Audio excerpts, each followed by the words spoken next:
We need to talk about the friggin' gallbladder because you guys are having problems digesting fat. Should you take gallbladder supplements or not? Let's get into it.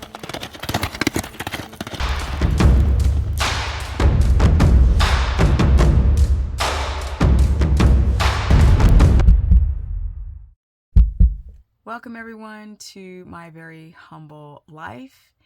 Let's go deep dive. Let's get it. This whole gallbladder issue, it's kind of huge. Now, I've been coaching thousands. We're over 10,000 people now over the years. And there are two things that I find that is happening. That's a fly.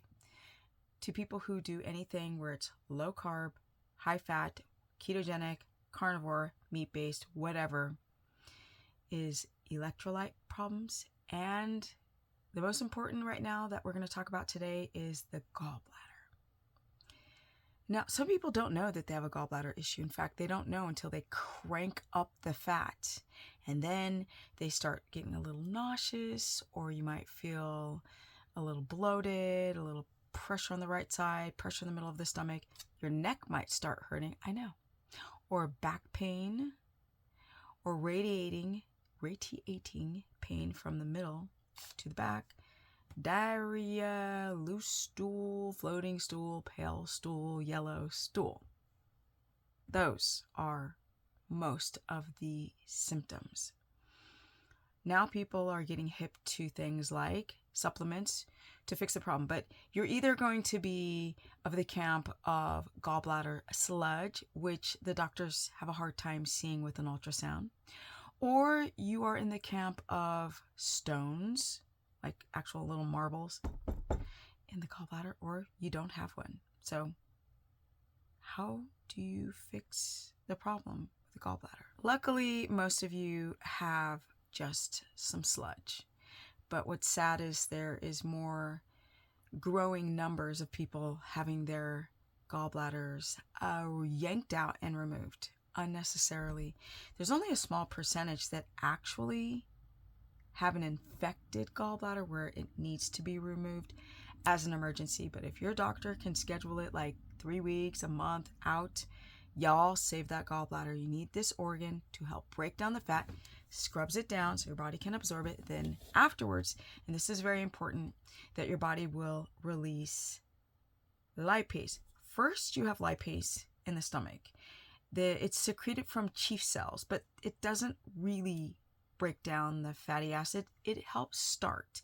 Then it travels and swims through plumbing or down to your small intestine, and then through plumbing, the bile salts that should sit in a watery solution, the salts are released to scrub down the fat so you can absorb it. And then afterwards, lipase is secreted from the pancreas to break it down more, because there's lovely omega-3s and fatty acids and fat-soluble vitamins in there that help you live. So you need that gallbladder. And if you don't have one, you need a good functioning liver, because the liver is going to recycle and make these darn salts. These key points are very important to understand. So there's different levels of digestion. We've got the liver that has to make the lipase. We have to have the stomach acid, and we need enough stomach acid with pepsin and protease. And again, the type of lipase that's the start of fat digestion, but it really comes down to the bile salts being released and then the lipase released from the pancreas. And somewhere in that chain of a lot of me talking, y'all are having problems. If your liver's not functioning properly, the gallbladder can get backed up and it gets thick like honey. And then it can't do its job to break down the fat, and the fat gets stuck. It rancidifies and you feel like you want to puke. You feel like, ooh. Or you just have an aversion to eating more if you have sludge. But if you have stones and it blocks the plumbing, you are screwed. Some people actually feel better when the gallbladder is removed, but you never want to remove that organ unless you have to, unless it's infected. Supplementation. What do you do? Do you do supplements? Do you not? What are some of the options? And let's go more into it. Okay, quick rundown because this video should be done in like a series of videos and it's late. So we have the ox bile. Now these are ox, meaning cow, moo. These are gallbladder salts from a cow, and you eat them and then you digest them, which is not as good as the body dropping them from the gallbladder, meeting up with the fat in your intestine. So you have to digest it and then take it. There's a problem with that, right? It works great, but it's better if you don't have a gallbladder to take ox bile, because you can get too salty and get acid, like a burning feeling. It can hurt your stomach to take ox bile. Some do fine. If you have no sludge or no stones, don't take ox bile. Some of you guys are just taking that. Don't. Stop taking things that you don't need. But if you have no gallbladder, definitely ox bile, if you're having these symptoms, is great. Then we have sludge. But you can still take ox bile if you have sludge, but you have to be very careful because the salts will alkalinize your stomach acid, neutralize it. And we need stomach acid to break. So it's just like a negative loop. You need the stomach acid with the chief cells releasing the certain type of lipase, and you need the peptides because you're going to be having meat and protease with the fat. You need all that. So you don't want your stomach acids to be neutralized by salt that you eat to help with the fat to break down. Complicated. So some people will take BT and HCl, which is acidic or acid based, with the bile salts, so you can add acid to not neutralize the stomach acid. It's a whole to-do. But like I said, this should be broken down in 3 videos. You also have things like lemon water, which is great. It's a gentle way, if you don't have a histamine response to lemons, a gentle way to break down sludge and stones and things of this nature. There's also malic acid, helps break it down. There's also things like taurine and glycine, which helps the flow of bile. Sometimes that gallbladder can be tight because you guys are stressed out. And sometimes you just need a little massage, a little taurine, little amino acid, glycine, and making sure that you're hydrated. And sometimes just eating the fat will help get the flow going. My dog is like, little doo-doo, what you doing? He's so cute. He's right here. I don't know if you can see his paw. There's his paw. There is things like tutka. That's a whole nother video, which also should be taken in between meals. It's synthetic. It mimics bear bile, but we don't want to get rid of bears to get the bile salts.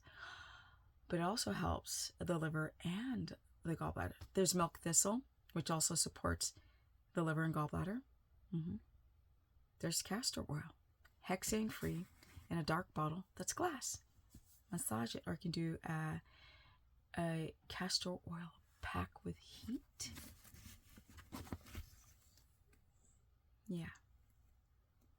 There's the way you sit. Sitting like this on a desk, there's not enough upper trunk flow. I know. There's a lot of things.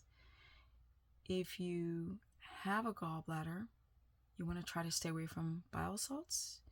Try those other modalities like taurine, glycine, bitters, possibly. Milk thistle, which is considered a bitter. Yeah. Massaging it. Simple things. And then, of course, there's always flushes. Flushes you want to do the last unless you know you have stones.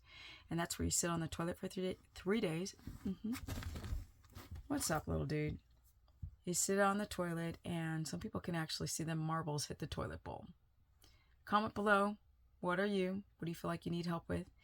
If you are going to take bile salts, take them in between meals so you don't jack up your stomach acid. That's very important. You don't want to lower your stomach acid, dilute it. And if you are going to take bile salts, if you have a gallbladder, or if you don't, or tutka, take it in between meals. And if you want to take it at breakfast and you want to take it within 30 minutes, then you got to take that BT and HCl. Yeah, make sure you have no stomach inflammation, because this stuff is pretty sharp. Comment below, share this content. What are you going through? Most of you guys are having a gallbladder issue and don't recognize it. Can't just be like, I can't eat any more fat, and that's your gallbladder. I've done a lot of videos on the gallbladder, and I will continue to, because it is a huge problem within the meat-based, carnivore, keto, high-fat reality. We need that fat. It's got vitamins in it, like big ones, mothership vitamins. My Instagram is Stephanie Ketogenic. My Facebook fan page is Stephanie the Business Person. My course is through stephanieperson.com, where I cover all 3 diets, because not all of you can do one of these, not like just one, like just carnivore. Sometimes you can't do keto. Sometimes you can't eat carbs. Everyone is different. And I am now back on working on my challenge. Now I have to edit this video. I got a lot of responsibility. That's why I'm very humble, and this is my humble channel, because I'm taking care of my mom, I'm taking care of my animals, and I'm building a house and working on my business all by myself. And I love it. Peace. Energy at almost 57. Keto, 17 years. Pretty